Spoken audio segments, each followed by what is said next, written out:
বিদায় হজের ভাষণ ইতিহাসের এক অনন্য দলিল, যা মানবজাতির সর্বজনীন অধিকার, সাম্য, ন্যায় বিচার এবং মানবিক মর্যাদার মূর্ত প্রতীক। প্রায় 1,14,000 সাহাবীর উপস্থিতিতে এই ভাষণ দেন তিনি। এটি ছিল মহানবীর সাল্লাল্লাহু আলাইহি ওয়াসাল্লাম জীবনের শেষ হজ এবং তার বিদায়ী ভাষণ, যা তিনি মসজিদে নামিরাতে ও জাবালে রহমতের ওপরে এবং পরদিন 10ম জিলহজ ঈদ ও কোরবানির দিন মিনাতে প্রদান করেছিলেন। সিরাতুন নবী সাল্লাল্লাহু আলাইহি ওয়াসাল্লাম, ইবনে হিশাম রহিমাহুল্লাহ, খণ্ড 4, পৃষ্ঠা 273 থেকে 277। ভাষণের মূল বিষয়বস্তু: বিদায় হজের ভাষণে মহানবী সাল্লাল্লাহু আলাইহি ওয়াসাল্লাম কয়েকটি গুরুত্বপূর্ণ বিষয়ের ওপর আলোকপাত করেন, যা আজও মানবাধিকার, সামাজিক ন্যায় বিচার, ইসলামের সুমহান আদর্শে অটল থাকার শিক্ষা এবং মানবিক মূল্যবোধের আদর্শ হিসেবে বিবেচিত হয়। বিভিন্ন হাদিস থেকে নবীজির বিদায় হজের ভাষণের গুরুত্বপূর্ণ নির্দেশনাগুলো এখানে তুলে ধরা হলো। মানবিক সাম্য ও ভ্রাতৃত্ববোধ। নবীজি সাল্লাল্লাহু আলাইহি ওয়াসাল্লাম বলেন, হে মানুষ, তোমাদের প্রভু একজন, তোমাদের পিতা একজন। আরবের ওপর কোনো অনারবের এবং অনারবের ওপর কোনো আরবের শ্রেষ্ঠত্ব নেই। শ্বেতাঙ্গের ওপর কৃষ্ণাঙ্গের কোনো শ্রেষ্ঠত্ব নেই এবং কৃষ্ণাঙ্গের ওপর শ্বেতাঙ্গেরও নেই। শ্রেষ্ঠত্ব কেবল তাকওয়ার ভিত্তিতে। ধর্ম নিয়ে বাড়াবাড়ি না করার নির্দেশ নবীজি সাল্লাল্লাহু আলাইহি ওয়াসাল্লাম বিদায় হজের ভাষণে নির্দেশ দেন। ধর্ম নিয়ে বাড়াবাড়ি করা যাবে না। তিনি বলেন, পূর্ববর্তী জাতিগুলো ধর্ম নিয়ে বাড়াবাড়ির কারণেই ধ্বংস হয়ে গেছে। নারীর অধিকার। বিদায় হজের ভাষণে নারীর অধিকার সুরক্ষায় মহানবী সাল্লাল্লাহু আলাইহি ওয়াসাল্লাম বিশেষ গুরুত্ব আরোপ করেন। তিনি বলেন, নারীদের সাথে সদাচরণ করতে এবং তাদের অধিকার রক্ষা করতে। প্রাণ ও সম্পদের সুরক্ষা। মহানবী সাল্লাল্লাহু আলাইহি ওয়াসাল্লাম উল্লেখ করেন, মানুষের জানমাল ও সম্মান অপরাধ ছাড়া হরণ করা যাবে না। তিনি বলেন, তোমাদের রক্ত, সম্পদ এবং সম্মান একে অপরের জন্য হারাম, যতদিন পর্যন্ত না আল্লাহর বিধান থাকে। অধীনস্থদের প্রতি সদাচরণ। মহানবী সাল্লাল্লাহু আলাইহি ওয়াসাল্লাম অধীনস্থদের সাথে সদাচরণ করতে নির্দেশ দেন। তিনি বলেন, তাদের প্রতি সদাচরণ করলে আল্লাহ তোমাদের প্রতি দয়া করবেন। আরও বলেন, তাদের ওপর অত্যাচার করো না। তোমরা যা খাবে তাদেরও তাই খাওয়াবে, যা পরবে তাই পরাবে। ভুলো না, তারাও তোমাদের মতো মানুষ। ঋণ ও আমানত রক্ষা। তিনি সাল্লাল্লাহু আলাইহি ওয়াসাল্লাম ঋণ পরিশোধের ব্যাপারে কঠোর নির্দেশনা প্রদান করেন এবং আমানতের খেয়ানত না করতে নির্দেশ দেন। সামাজিক সাম্য ও ন্যায় বিচার। নবীজি সাল্লাল্লাহু আলাইহি ওয়াসাল্লাম সামাজিক সাম্য প্রতিষ্ঠার আহ্বান জানান এবং বলেন, কেউই জন্মগতভাবে শ্রেষ্ঠ বা নিম্নমানের নয়, বরং তাকওয়া ও আল্লাহ ভীরুতাই মানুষের প্রকৃত মর্যাদা নির্ধারণ করে। কোরআন সুন্নাহ আঁকড়ে ধরার নির্দেশ।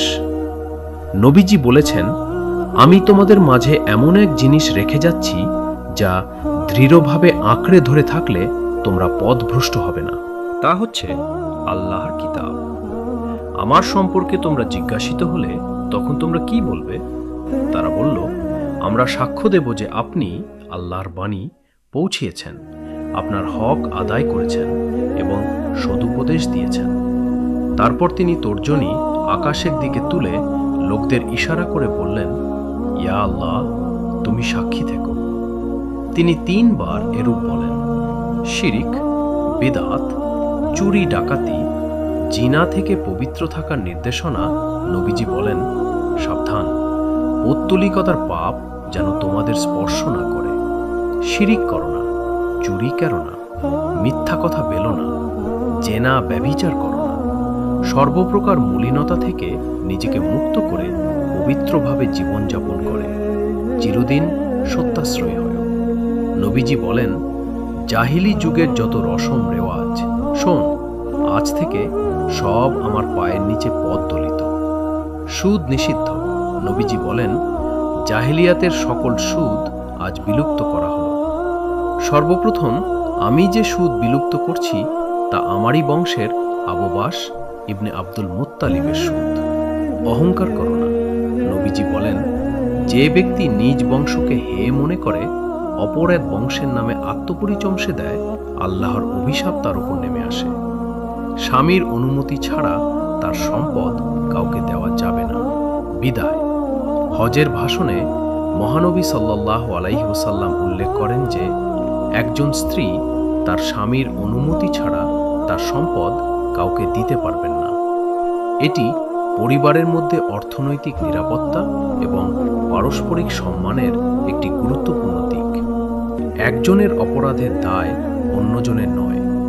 নবীজি সাল্লাল্লাহু আলাইহি ওয়াসাল্লাম বিদায় হজের ভাষণে স্পষ্টভাবে ঘোষণা করেন, কোনো অপরাধীর অপরাধের দায় তার পিতা বা সন্তান বহন করবে না।